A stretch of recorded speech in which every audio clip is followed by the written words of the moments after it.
विधानसभा चुनाव की तैयारी लगातार चल रही है और बहुजन समाज पार्टी भी अपना कमर कस चुकी है। अभी मैं हूँ टुंडी विधानसभा क्षेत्र में। जी हाँ, यह क्षेत्र मथुरा प्रसाद महतो का है, वो यहाँ के विधायक हैं। अभी भारतीय जनता पार्टी अपना उम्मीदवार घोषित नहीं की है, परंतु बहुजन समाज पार्टी ने अपना उम्मीदवार घोषित कर दिया है। हमारे साथ हैं, हम उनसे जानने का प्रयास करते हैं कि वो जनता के कौन से मुद्दे को छुएंगे और आने वाले समय में जनता उन्हें वोट क्यों करे। स्वागत आपका मोतीलाल जी। इस बार बहुजन समाज पार्टी ने आप पर भरोसा दिखाया है, जनता आपको वोट क्यों दे? क्योंकि लगातार यहाँ मथुरा प्रसाद महतो प्रतिनिधित्व कर रहे हैं, तो आप जनता को क्या देंगे जो अभी तक मथुरा प्रसाद महतो नहीं दे पाए जनता के लिए? देखिए, टुंडी विधानसभा क्षेत्र ऐसे तो पूरे झारखंड प्रदेश एक, जैसे अंग्रेज लोग कहा करते थे कि भारत सोने की चिड़िया है, इसी तरह यहाँ झारखंड सोने की चिड़िया की तरह ही है। यहाँ खनिज संपदा से भरा पड़ा है, सारे नदियाँ हैं, जल हैं, जंगल हैं, ज़मीन है, फिर भी यहाँ के पब्लिक जो है ना वो गरीब है। क्यों है? क्योंकि जो अधिक सोच वाले व्यक्ति, उन्हें सारे चीज़ को लूट लिया और यहाँ के जो गरीब जनता है उसको हाशिए पर छोड़ दिया। आई बात सरकार की, यहाँ भी कई सरकारें बनी और गिरी भी, लेकिन सही ढंग से यहाँ का समस्या का समाधान नहीं कर पाए। नहीं, आपने जो आरोप लगाया कि लूट लिया गया, तो इसको आप जनता के पास कैसे प्रमाणित करेंगे? क्योंकि जो भी लोग आते हैं एक दूसरे पर आरोप प्रत्यारोप लगाते हुए ही आते हैं। जनता को समझाना, क्योंकि ये बहुत बड़ी चीज़ होती है इस समय चुनावी मुद्दा में, तो कैसे जनता को ये बात कैसे समझाएंगे? जैसे साधारण सी बात है, यहाँ का संपदा साधारण सी है। यहाँ दुमका जिला और धनबाद जिला बड़ाकर नदी से डिवाइड होता है। बिल्कुल। यहाँ जितना बालू घाट है सब में पैसों का मार है, लेकिन सरकार की दूरदर्शिता के चलते यहाँ ना समय पर इसका ऑक्शन हो पाया ना और कुछ। मन चाहे मनमाने पर लोग लूट रहे हैं, उस पर रोकने वाला कोई नहीं। पब्लिक का तो उतना ताकत नहीं है कि किसी से उसको रोका जा सके, क्योंकि अगर उस तरह का होगा तो प्रशासन जब उसमें साथ है, संलग्न है, तो उस पर तरह तरह का इल्ज़ाम लगाया जाता है, दफा दिया जाता है। अभी तक आप अनुभव किए होंगे कि अनेक पार्टियां यहाँ आती हैं, अलग अलग तरह से जनता को प्रलोभन देते हैं, कोई अनाज देते हैं, कोई पैसे देते हैं। शिक्षा पर बात नहीं होती, क्योंकि ये समवर्ती सूची की चीज़ है, बावजूद इसके बच्चे को शिक्षित नहीं किया जा रहा है। यदि युवा शिक्षित होंगे तो सबल राष्ट्र का निर्माण होगा। अभी तक कोई भी कैंडिडेट इस पर पहल करते नजर नहीं आते हैं, आप क्या करेंगे? देखिए, आदमी का इसी तरह का भी मेंटलिटी है, जहाँ आदमी बुड़वक रहे वहाँ शासन करना आसान है, इसलिए ज़्यादा ध्यान नहीं के बराबर दे रहे हैं कि यहाँ का आदमी सुशिक्षित हो, समाज आगे बढ़े।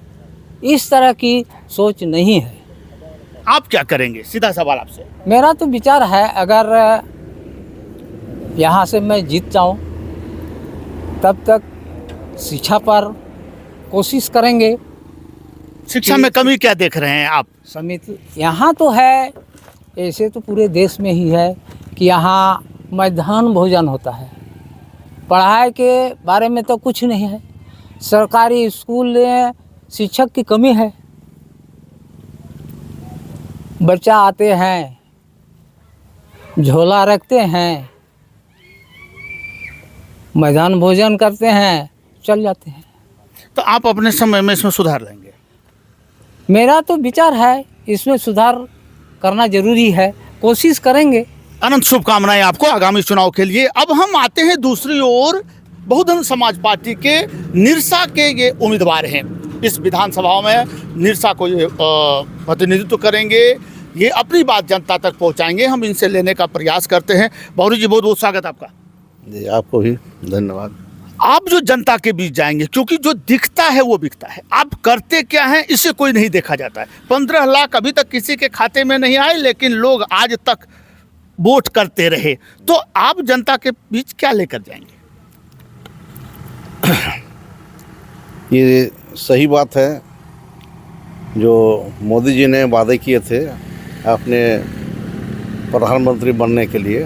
वो बहुत से वादे किए थे, 15-15 लाख खाते में आएंगे, प्रत्येक साल 2 करोड़ नौकरियां दी जाएगी, किसान का आय दोगुनी होगी, लेकिन उन्होंने एक भी उसका कोई वादे पूरा नहीं हुआ।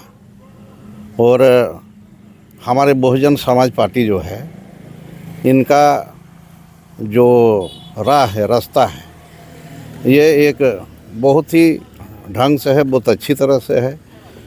ये सबको लेके चलते हैं। ये इनका जो सोच है बहुत अच्छा है, और उस सोच और इनका कार्यक्रम कलाप को देखते हुए मैंने इस पार्टी में ज्वाइन किया हूँ और मुझे निरसा से प्रत्याशी बनाया गया है।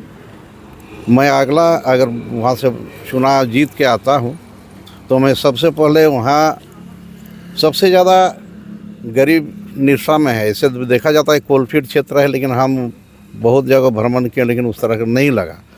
और वहाँ दलितों की संख्या करीब करीब 1.5 लाख है, किंतु आज तक शिक्षा और रोज़गार पर जितने भी चुन के आए हैं, कोई उस तरह का उन लोगों पर ध्यान नहीं दिया है। इस बार अगर मैं वहाँ से जीत के आऊँ तो इस पर हम काफ़ी गंभीरता से इसमें हम अपना काम करेंगे। वहाँ के जनता के लिए आवाज़ बनना चाहता हूँ। गरीब गुरबा को कम से कम 2 वक्त की रोटी मिले, उन लोग को रोज़गार मिले, जो बाहर पलायन नहीं हो, इस सब में मेरा काफ़ी ध्यान रहेगा। मैं ये सब करूँगा। लोकसभा और विधानसभा दोनों में मुद्दा बदल जाता है, क्योंकि जब लोकसभा का चुनाव होता है तो लोग राष्ट्रीय स्तर पर देखते हैं कि हमें प्रधानमंत्री किसे बनाना है, परंतु जब विधानसभा का चुनाव होता है तो लोग स्वयं को देखते हैं कि मैं कहाँ हूँ। निरसा कहाँ है अभी आपके नज़र में? देखिए, निरसा अभी पिछड़ा है। निरसा में जिस तरह का काम होना चाहिए आज तक उस तरह का काम नहीं हुआ। रोड की कमी है, बहुत ऐसा जगह है जहाँ बिजली नहीं पहुँची है, अंधकार में है। तो हम चाहेंगे कि अगर जनता मुझे चुनती है तो इस सब का हम दूर करेंगे। बहुत बहुत धन्यवाद आपका, शुभकामनाएं आपको आगामी चुनाव के लिए। ये 2 प्रत्याशी थे बहुजन समाज पार्टी के, एक टुंडी से, दूसरे निरसा से। ये दोनों अपना बात रख रहे थे। प्रमुख बात ये है जो जनता भी जानना चाहती है, शिक्षा और स्वास्थ्य पर कब तक काम होगा, क्योंकि झारखंड में विद्यालय तो हैं, शिक्षक नहीं है, अस्पताल तो हैं, डॉक्टर नहीं है, फिर जनता की गाढ़ी कमाई जाती कहाँ है? क्योंकि सुबह से लेकर शाम तक आप कर देते हैं सीधा या अप्रत्यक्ष तौर पर, और उस कर से यह सरकार चलती है। आपकी गाढ़ी कमाई कहाँ जाती है, इसका हिसाब लेने का समय यही है। आप ज़रूर सोच समझकर मतदान करें। हमारा निवेदन है कि घर से निकलें और मतदान करें, क्योंकि आपका मत देश को, राज्य को सही दिशा में ले जाएगा। क्या रहता है परिणाम, कौन रहते हैं जनता को मनाने में कामयाब, हम जरूर दिखाने का प्रयास करेंगे। फिलहाल आप मुझे यहाँ से दीजिए अनुमति। नमस्कार।